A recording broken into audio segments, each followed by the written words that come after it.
بله تماشاوان هیجا امی هرن کوبانه فرمانده هیزن پیشمرگه مصلح زیباری بریا تلیفون بمره دم باش. دم باش. بله ایرو الكوبانه چه هبو؟ ایرو الكوبانه حل سبيده ام البرزنجل طيارين هاي طيارة قصوى تبدج من امراض وين هل ساعد 45 دقيقة وساعد حاف وساعد حاطط 6 دقيقة وساعد 11 وده دقيقة شهر جارة ساعد 11 دقيقة شهر جارة طيارين هاي طيارين جهن دجمن داعش قصص كيرب بله بله فهم الأخير وشلاتي والمستقبلي والجندي كانوا يفردوها وتركي قال لك هذا كلام قصة طيارين هاي الطيمانة كانوا يفردوها قال لك هر شهر جارا تقريبا غير هذا قصة كلام بله انها شر لسر عرضي هاي كودري بله برا شر لسر عرضي هاي كودي شر السر عرضي الهواء من خصم قلت أمريكا ما ضربت هريمة الوانداي قلت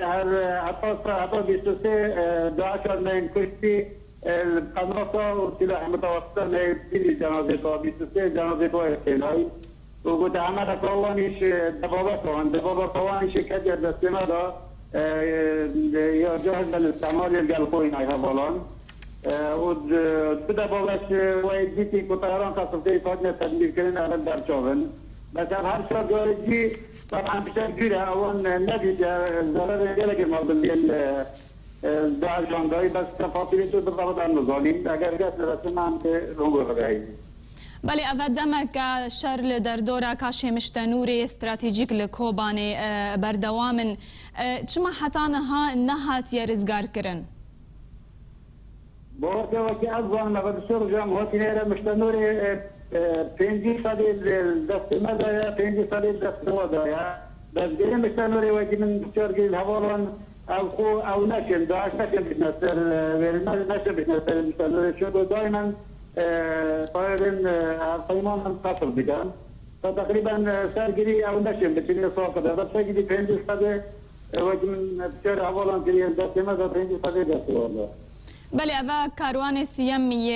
هزین پیشمرگال کوبانه دگه کوبانه اوا دروژن چکی و جودانش چکی کاروان بری و یعنی پیشکتیترن گرانترن نخير او سكتك بري هذا واجبي كي ديال خويناي بس عتاب بردهم بومدتن نخو نفس الشيء بري نهضه تبديل كريم تغيير نهضه كريم بله عمید مصلح زیباری فرمانده هزین پیشمرگه لکوبانه بمربوی گلکس باس